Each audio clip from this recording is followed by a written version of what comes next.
ladies and gentlemen, here we are at another exciting interview on the Scouser and the Scot. So, today we have got none other than Robert Henry from the Robert Henry Band. Hi, Robert. How you doing? Keeping well? I'm great. Just got off the road. We were in Wyoming and South Dakota for about 3 weeks. Those are the only places we can play right now because everything else is shut down. So I literally just got back in last night, and I'm just having a cup of coffee, enjoying my morning. Well, thanks a lot for having us. Appreciate it. We're going to throw you a few questions over, and I'll make a start if that's okay with yourself. Yeah. Can you give us a bit of background into your music, your early music life? What kind of music did you listen to? Who were your music idols when you were growing up? So early on, my parents always listened to a lot of country music. I remember hearing guys like Randy Travis and Clint Black and Brooks and Dunn and Hank Williams Jr. on the radio in the 90s and stuff.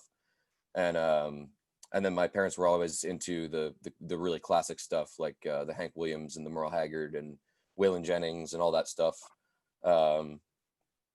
So I grew up with that stuff. One fun fact about me is that I did go to Catholic school when I was growing up. So I went through a little bit of a rebellious phase after that. And I did my punk and heavy metal thing. And, I had a patch jacket that I sewed myself. I had the high top Reeboks. I had the wallet on a chain. I had the studded belt. I had everything. I was straight out of 1983. And I was listening to stuff like Judas Priest and Iron Maiden and Sabbath and, this thrash stuff too, Slayer and Metallica and Anthrax and all those bands. But about halfway through high school, my voice changed and it got a lot deeper. And I started covering some Johnny Cash songs and singing some Merle Haggard and Waylon Jennings, and kind of came back around to what I grew up with. So that's kind of it in a nutshell, I guess. So you're talking there about a lot of metal bands and a lot of country. It's very similar to my background, funny enough. My father listened to country music. My older cousins all listened to Black Sabbath, Led Zeppelin at the same time. So I was getting a mishmash. So I'm exactly the same as you. Unfortunately, I can't sing as deep as you, or I'd be doing Johnny Cash as well. Who or what made you want to be in a band, though, and make music?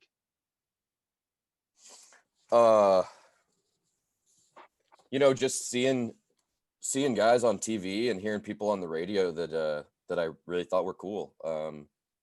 I always liked watching stuff on YouTube of guys like Waylon Jennings and Merle Haggard that had really great live bands, Buck Owens too. And I just wanted to be up there and sing. And then even when I was playing in the heavy metal band, you watch those old thrash metal videos and everybody's just, throwing elbows and they're in the mosh pit and they're just, just having a good old time. Like I wanted to be on the stage having a good time, and I wanted to be the guy up front. So quick question on the back of that. Do you still go and see any live bands and heavy bands, and is your music influence still there, if you know what I mean? You still put a bit of Judas Priest on and you're on the road? Yeah. Oh yeah. Yeah. Me and my drummer, especially because my drummer right now is actually my drummer in our band in high school. So we still listen to all those bands and then the more classic rock stuff too.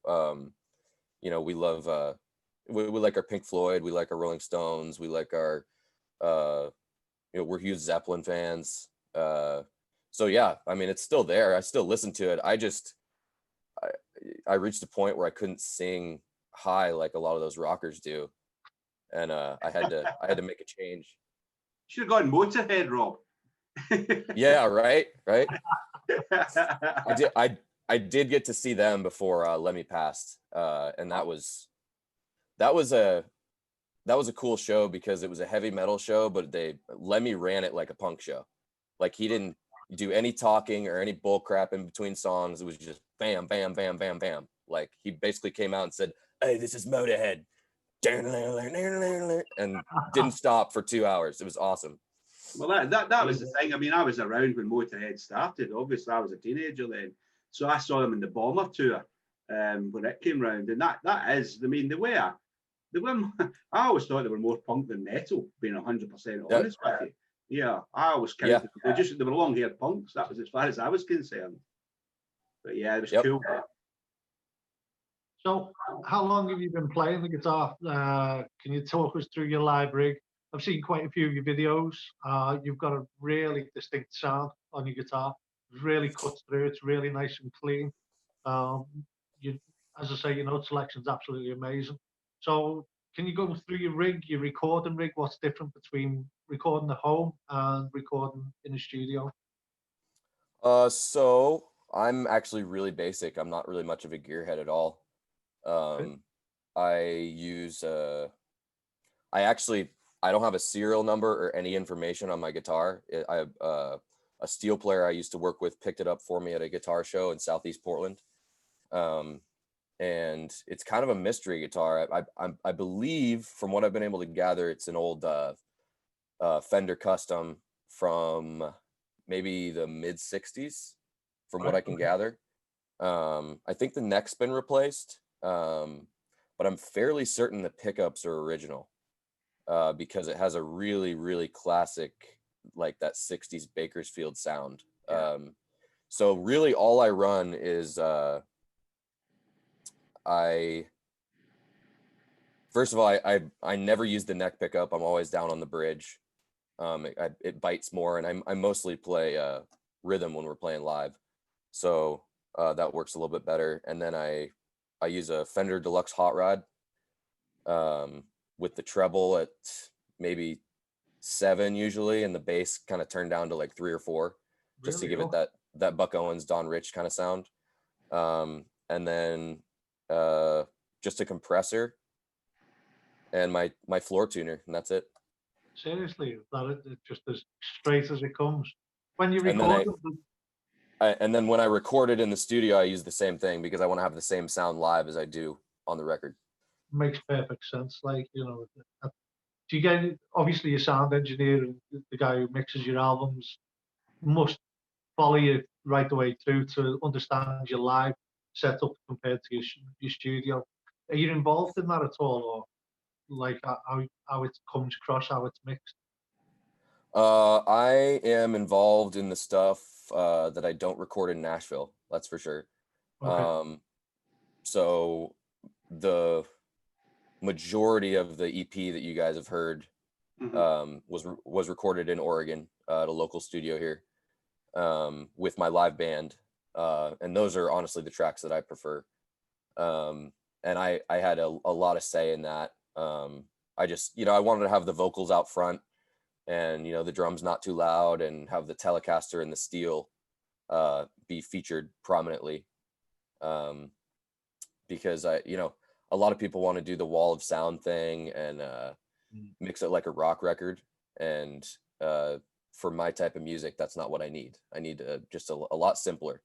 So I'm pretty involved in that. I couldn't give you any of the terminology really, because like I said, I don't know that, but I know what I want it to sound like, and I know it when I hear it, and I can kind of direct, whoever's mixing it in that direction. It kind of reminds me just of the early Johnny Cash. It's that stripped back. It's to me, is it the Tennessee Three that he had with him initially? It's very, when I was listening to old Johnny Cash album today, and it was like, it just reminds. I don't mean it sounds the same. I'm talking about the actual guitar drum sound. It's quite in. It's behind. It's kind of the vocals is up front, which I think it's great. I mean, you mentioned that you went into country music because obviously your voice changed, etc. What surprised me was or can you tell me, why did you go down the more traditional troubadour, sort of like the old Johnny Cash style, the Hank Williams style? Why that? Why not something, let's say, more modern? Because the modern stuff sucks. Oh, fair enough. I just like good music, man. I mean, if the modern stuff was good, I'd be trying to do that. But I like to play what I like to play, and I'm not gonna pander to anybody to try and sell more records, or not that anybody even sells records anymore, but to sell more tickets or T-shirts or whatever. If people like it, they like it. And the beauty of today is you can market to whoever your niche is, and we can find that out just using the algorithms on the internet and stuff, and looking at the numbers on Instagram and Facebook, and and looking at the analytics on our Wix page on our website, I mean, you can market to people who are actually going to care instead of just throwing out like a blanket to these FM stations that don't give a damn about real country music anyways, and saying, please play me. Mm. Oh yeah, I mean, it's a totally different. I mean, don't get me wrong. I am glad. You know, I actually manage a guy that's a troubadour. You know, he's the Hank Williams style guy called Dave Rosewood, who's from the Ozarks, but he lives in Sweden now. And you know, so I do prefer that in country rock, but it was just refreshing when I heard you talking to Mike, and then obviously checked out your songs. It was just like, yeah, this is cool. This is great. I loved it, but I just wondered if, you know, it's just purely your preference. So yeah, cool. That's cool. Obviously, you've wrote a number of tracks already. You've performed them live and stuff like that. Can you go through the process of how you actually put a song together? What is it? Just yourself who writes it? Do you get the band in? What is the actual process for yourself to come up with a track? It really depends on the song. Sometimes something will hit me and I'll write it in 10 minutes and I've got the chord progression worked out and I know how I want it to sound, and then I'll bring it to the band and say, do this, this, and this. Sometimes I'll have an idea for a hook, and then I'll get together with you know, the guitar player and the drummer, and we'll work out the rest of the words and the verses and stuff, and then we'll just kind of see what happens. We'll just, you know, have the drummer lay down a beat, and then the guitar player do something, and then the steel will come in, and we'll have the bass line, and we'll just make it up from scratch. So it really just depends. And then sometimes it'll take, you know, a year or two just to finish a song because I don't have the right way to get it across. So it really just depends on each song. It's kind of its own animal. You know what? It's quite refreshing to hear someone like yourself actually say the same things that we all go through. So it's one of those where you can, like I say, you can have a song wrote in 10 minutes, and then you've got other tracks which are on the shelf for the best part of a year, 2 years, and you'll go, that's it, that's the one. It's quite refreshing to actually hear someone else say that. So I'm quite chuffed that you've actually said that. So. Well, Yeah, there's nothing worse when somebody says, oh, it's all dead easy and we're struggling. One of the first track that I ever heard of yours was Storm the Gate, mainly because Mike West drew it to my attention.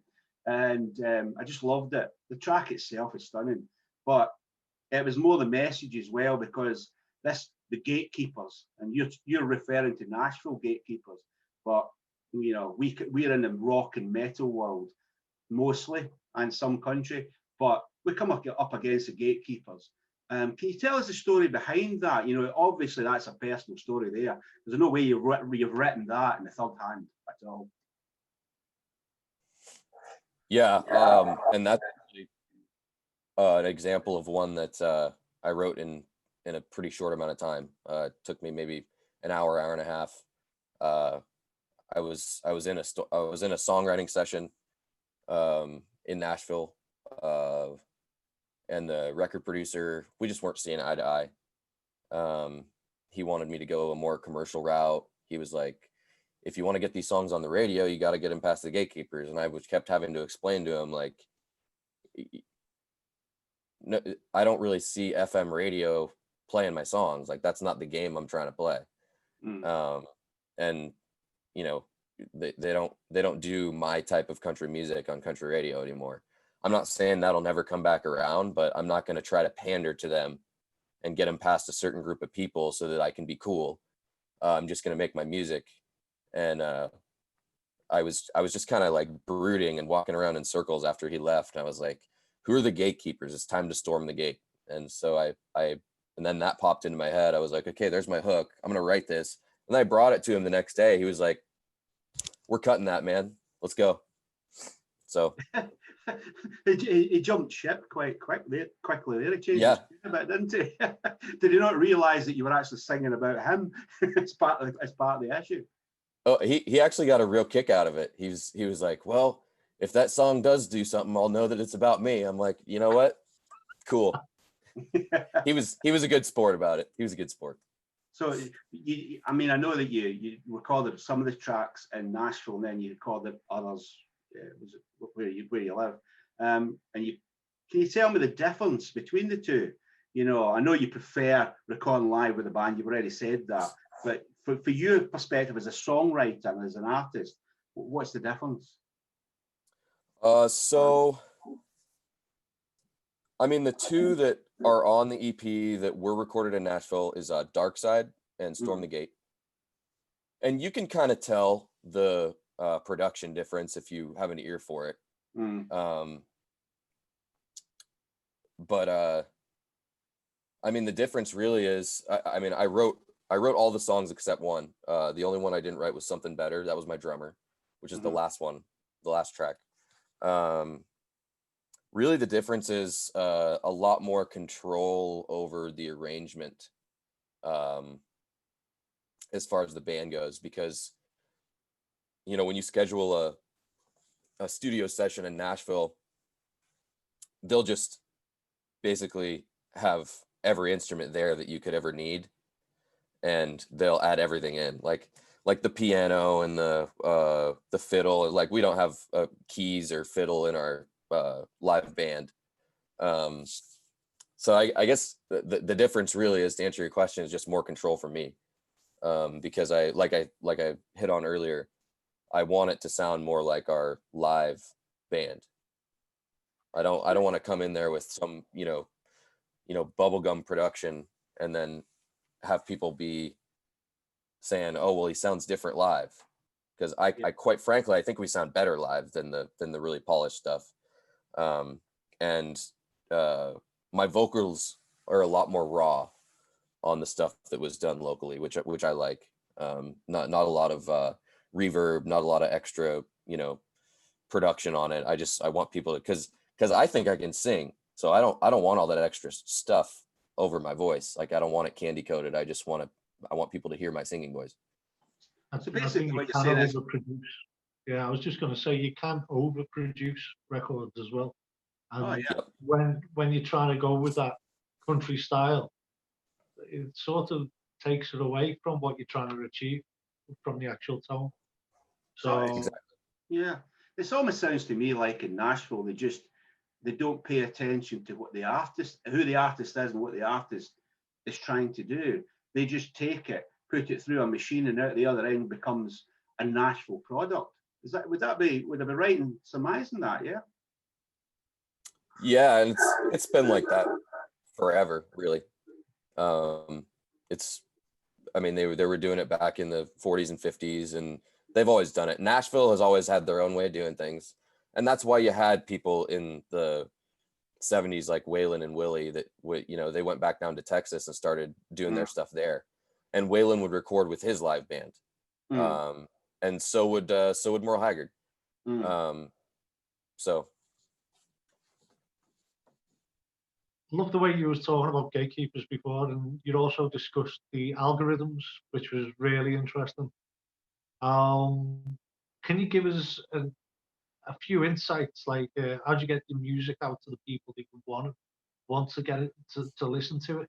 So you were saying that you look at the algorithms and stuff like that. Do you have a strategy, or what is it? How do you go about it? How do you go about locating where you need to put your music? So early on, especially with Instagram, we're probably most active on Instagram. So by the way, follow us at Robert Henry Music on Instagram. So early on, I would just, when I was trying to build my following, you know, obviously consistent posting and good content. Don't post just to post. You know, don't post crap on there that's just, you know, like, don't feel like you have to be doing something all the time. Quality pictures, quality videos, put your best stuff out there, even if it's only every like 2 or 3 days that you're posting. Make sure it's good every time, first of all. Using the right hashtags, you know, stuff to do with what you're doing, like hashtag real country music, hashtag outlaw country, hashtag singer songwriter, because that'll get it in front of people that are following those hashtags, and those people are going to care about what you're doing. The other thing is, when we were first trying to build it, obviously when you're first starting out, nobody knows who you are. So what we do, and you have to be careful with this, because if you follow and unfollow too many people, they'll block your account from following and unfollowing for however they'll do it for like a week or 2 weeks or a month or whatever, and then your progress stalls. So you have to be strategic about it. I would, maybe 50 to 100 people a day. So for me, it would be going to an artist's page like Coulter Wall or Whitey Morgan in the 78s or Cody Jinks, one of the guys that's newer that's doing a more traditional sound, or Tyler Childers, going to their page and then following people that follow them, right? And then they'll follow you back and they'll be like, oh man, this guy's cool. And then they're locked in as long as you have good content. Once you build up a following of a few hundred people, Instagram will actually let you go in and look at all the analytics of who follows you, where they are in the world, what their age demographic is.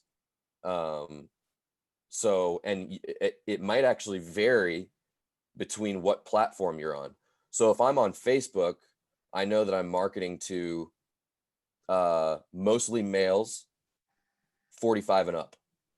If I'm on Instagram, I know that I'm marketing to pretty even split between male and female, but it's like 28 to 34. Mm-hmm. So and you can change your tone and change the different stuff that you post based on who you're trying to get to, because you get a pretty good idea of who cares and who doesn't. That's amazing. So yeah, so that's really good. It's interesting that, because that's the kind of information. And I think one of the problems is, and I come across this myself because I work with a lot of bands, is that too many of them think it's just about creating the music and forget that the business side of it. And what you're talking about there is the business. And that's the bit that's going to get you to your fans and find you fans, rather than thinking everybody, if you just put it in social media, anybody can find it. So therefore they will find it. And I think that insight that you're just giving there, that's the kind of stuff that I'm really pleased you shared that, because you've done it from scratch. I mean, you've only had the one EP out as well, haven't you, Robert? So, you're at that stage. So when you put things out now, I mean, I see it as well. So we're getting it over here. So it is a good way. You have to target, you have to know who you're aiming at, don't you? How did you, when you set out the strategy, so you knew who you were going to be, you knew what the music was going to sound like, what was your strategy for finding the right people? Like, who do you think your demographic is currently?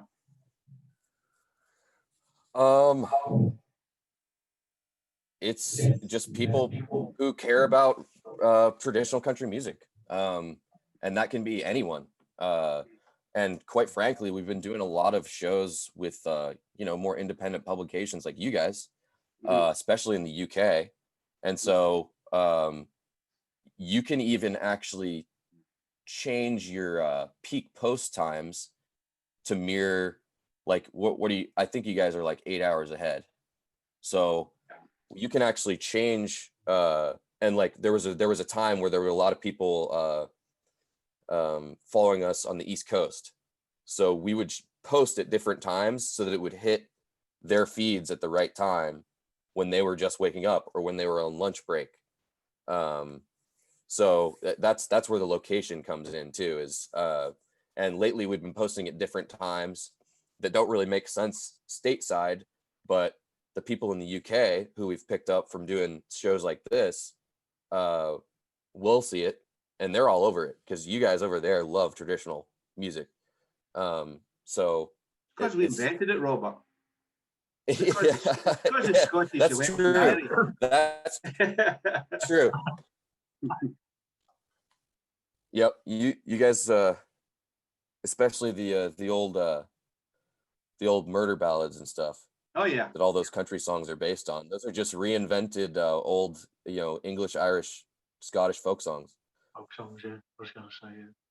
I think to be honest with you, I can see a movement starting over here, and it is the traditional stuff they're looking for.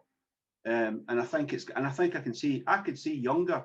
I mean, we ourselves, we're starting to, my side of the business, Balls in the Fire, we're starting to do what we call the Desperado festivals, where we take more traditional rock, or country rock, more traditional country rock, like the 70s style country rock, and put it out there. But we're running it like a rock gig, not like, because over here in Britain, you've got country shows, and oh my God, I mean, they do my head in personally, because they're probably the very same ones that you hate in America. It's almost like the gatekeepers over here think that's what it is. The CMA awards. Who cares? It's shit. I mean, let's be honest here. I want to take that kind of music and put it in front of rock fans. And I'll tell you right now, if I put you in front of a load of bikers over here, they'd absolutely adore you. And that's what it's all about. Yeah. And I actually will tell you, we played for 5 days during the Sturgis rally in South Dakota. Oh, cool. And I was worried because we're pretty traditional country. I mean, we play a lot of, people call it dog dying music, but the bikers absolutely loved us. I mean, they took us in. There was this one like gang of bikers that like took us in as one of their own. They're like, if you guys ever need anything, we got you. It was remarkable. I was really surprised. She said, I'm loose in Nashville. When you go, they're the problem. Go sort them out. So right. So 2020, Robert, and COVID. I mean, it's obliterated just about everything.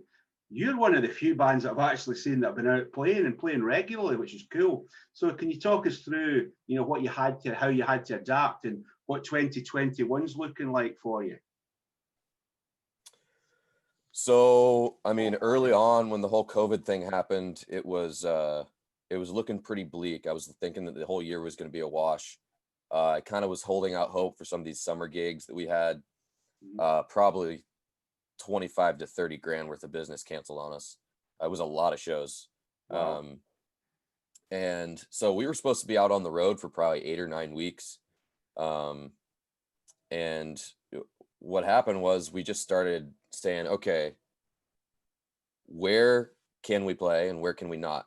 And pretty much like right in the middle of the country. I don't know how familiar you guys are with the geography or the demographics of the United States, but pretty much the middle is like open range, not a lot of people. It's, pretty much 10 or 15 years behind the rest of the country at any given time.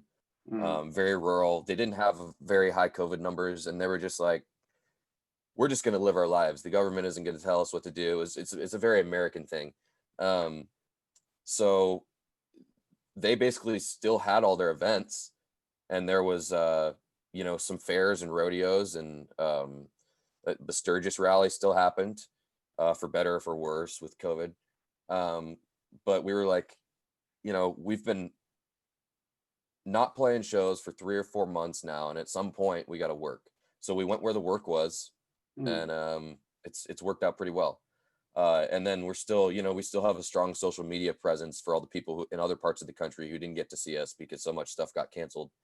But yeah, we're very blessed. Not a lot of bands got to do anything this year, but we figured out where we could play and we did it. So what about next year? What have you got in the plans for next year, as far as you can plan? So next year, before spring hits, I want to get a full album recorded.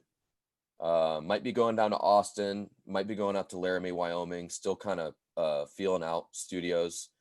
But I definitely want to do it with my band. So we're going to get that out. And then 2021, it's looking like maybe a run to Florida, possibly a run to Texas. Might be doing a music festival down in Georgia. Oh, so okay. Yeah, that's cool. That's good, yeah. I know you haven't played the UK before. What do you know about the country music scene in the UK? And if you was thinking about coming over, when would it be and how would you plan it? I honestly, I don't know a ton about the music scene, the country music scene over there, besides the artists that I've interacted with just doing Zoom calls and doing the podcast interviews and stuff. But as far as planning a tour over there, I'd love to do it. I don't know when Americans are going to be allowed to go over there, so I guess as soon as we can, we'll try and make something happen. But I would love to. I mean, I hear there's a bunch of music halls over there where there's a lot of people that like to dance to country music. There's a lot of festivals from what I hear. So whatever you guys have, we'd love to be a part of it, because we know that we're building a fan base over there. Yeah, like you definitely are. And when you've got people like Rogue Country, you know, pushing your stuff, and Rogue Country Radio, who love that, the proper, what we call proper country music, then I think those are the guys that are leading country music by the nose over here, and getting away from the line dancing mob. And Yeah. and I, you know, more power to them, because if I can help them at all, I will. It's as simple as that, because that's what I love, and I think that there's a much wider audience over here for the traditional stuff than there'll ever be for the Nashville stuff, the modern stuff. Totally. So finally, the last question, Robert. If there's any young people watching this, which I'm sure there will be, and they're thinking, you know, I don't know anything about country music, and I've just heard Robert talk about who made him pick up the guitar and want to be a country singer. If you to pick 5 country singers, obviously you include yourself, and to listen to inspire them, to show them what the blueprint should be for how they progress, who would it be and why? Go back and listen to the Carter family. That's the music that came from that Scots Irish folk tradition, and then it was kind of filtered over the next couple hundred years through the people who lived in the mountains, in the Appalachian Mountains. That's where country music comes from originally, and those Carter family was one of the first people to come out of the mountains and be recorded when that technology first became prominent and they started selling records. So I'd say listen to Carter family, listen to the way that Maybelle plays guitar. It influenced everything going forward. After that, I'd say listen to some Ernest Tubb, because you'll hear, this is kind of a bridge one. Listen to some Ernest Tubb, because you'll hear the blues influence from the Mississippi Delta. And you'll hear a lot of Jimmy Rogers influence and the storytelling and the yodeling. Some of that comes in. And then I'm skipping forward here a little bit, but you got to listen to some Hank Williams Sr. He was really one of the first big, widely spread country music superstars. After that, I would say listen to, now this is a double, I'm doing more than 5. Listen to Merle Haggard and Buck Owens, because you can juxtapose what was coming out of Nashville in the 50s and 60s against what they were doing coming out of the West Coast, Bakersfield, California. And those were the people that settled there in the valley there were the people that came over to California for farm work during the Dust Bowl in the 1930s. And then finally, I would say listen to some Waylon Jennings, because the dude never put out anything bad.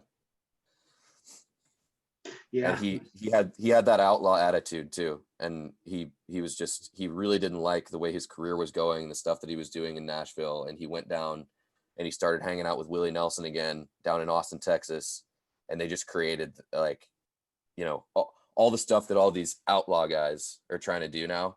They made that sound. So I think one of the things that comes across to me, as well as, you know, the people that you've named there, I think one of the things, especially if you're in the UK and you're doing country music, I would suggest as well that they need to get to understand the history of it and look back through all the stuff you were talking about there, because it's not a natural thing.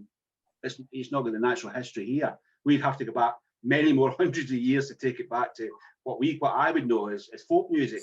But that's one of the things. If you want to be authentic, no matter whether you live in Sacramento or Southport, you know, if you're going to do it, you know, at least you need to look into the history of it. I'm glad you went back to the Carter family, because most people would only know the Carter family through June Carter, who've been obviously married to Johnny Cash, but obviously Mabel and all that you were talking about before. But yeah, people really need to do the history. And to be honest with you, it's the same if you're going to start playing heavy metal or punk.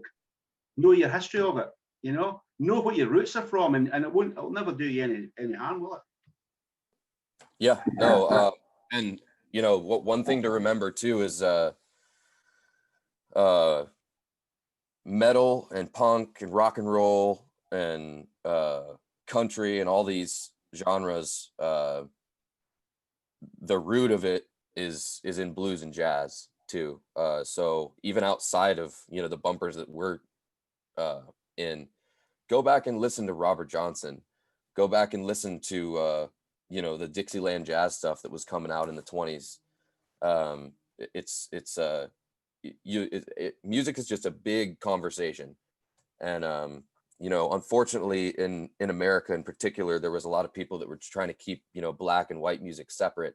But if you listen to the influences, there's no mistaking that you know, it is the universal language, and you know, the similarities and the influences are so obvious that you can't deny it. It's really interesting once you delve into the history of it, and how you know, how much of a conversation that it truly is. And then even with the Western swing stuff from the 30s and 40s, it's you know, such a jazz influence. So I mean, I could go on all day, but yeah, I mean, it's true. I mean, I remember reading an autobiography or watching a documentary, and it was most of what became heavy rock in the early 70s, the Led Zepps, even before that, the Rolling Stones. And basically, whenever they met up and they were doing whatever they were doing, they start jamming. The only actual thing that they all knew was blues songs. So that's the only way they could jam, was jamming an old blues song. So that tells you a lot. That backs up exactly what you're saying. It's cool. But yeah, you're right. Go back in time. You'll never, you know, if you know where you've been, you know where you can go.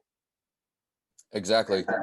And now the other thing I would say is, you know, a lot of guys like me will talk a big game about, well, you know, that's country and that's not country, and you have to be this, and sometimes people take that the wrong way. I'm not saying that you have to sound exactly like Buck Owens or Waylon Jennings or, you know, Hank Williams or something. I'm saying know where it came from, and you kind of you reach a certain point where it's not really country anymore. And not country doesn't mean not good. It just means it's not country. But don't be afraid to put your own spin on it too. That's a struggle for any artist in any genre. But I feel like country music fans can sometimes be a little bit snobby. And if you listen to a guy like I don't know if you've heard of him, but a guy like Paul Cauthen, he's from down in Texas, and he has like a very funky groove, and he's got his own sound. He's almost like a Bruce Springsteen of country. Like, you can't really put Bruce Springsteen into a genre because all of his songs sound different. And he had so many different instruments. Paul Cauthen is kind of doing the same thing. His vocals are country. A lot of his instrumentation is country. However, he is doing his own thing, and he's being a troubadour in his own way, and he's still part of the country music world. So don't feel like you have to sound like Johnny Cash or any of these classic guys. Still be your own person, but know where you came from. Yeah, cool. That's great advice. Absolutely great advice. Absolutely love the passion that you're talking about there as well. I think that speaks volumes, and to most guitarists out there as well. Like, you know, when you're talking about trying not to sound like someone and finding your own voice, and I think it comes with time. Learn the basics, learn the blues, learn the background, learn the history, and you will find your own voice. It's one of the key fundamentals. Like, so, well, yeah. the more genres you know, and the more just general music knowledge that you have, and the more stuff that you find on your own that's obscure, just like get into it. And you can make a conglomerate of all that, and then that's where your own sound comes from, because the more influences you have, the cooler it's going to sound. Just like delve into everything. Like go to the record store, freaking find the most obscure shit that you can, and check it out. Just listen to music. Yeah, 100%. Well, ladies and gentlemen, may I also say a massive thank you for your time, Robert. Really appreciate it. It's been great talking to you. I'm going to ask you to do one last thing. If you want to share us all your links to your Facebook pages, fire away, and I'll give you a platform now. So give us your links, mate. Absolutely. So first of all, thank you guys for having me on here. Guys like me literally could not do what we do without guys like you having me on your shows. So that's greatly appreciated, especially right now with how this year has been. The more people we can get the word out to in any corner of the world is freaking awesome. So thank you so much. And our website is roberthenrymusic.com. You can pre-order a vinyl copy of In the Works, which is my EP that just dropped in August. And we got t-shirts, we got hats, we got beer koozies, we got stickers, all that kind of stuff. Our EP is also available to listen if you're not on any of those streaming platforms. It's right on the home page. You can listen to our entire EP on roberthenrymusic.com. Spotify, Apple Music, YouTube, Amazon, Google Play, whatever you got, Robert Henry. Our stuff is on there. We have at Robert Henry Music on Instagram. We have Robert Henry Band on Facebook, and capital R, capital H, Henry Music on Twitter. You see, you've done that before, Robert. Okay, guys. I've practiced it a few times. Yeah. So thanks again, Robert. And you've been listening to the Scouser on the Scot. And until next time, you know what you need to do. Hit that cowbell and subscribe.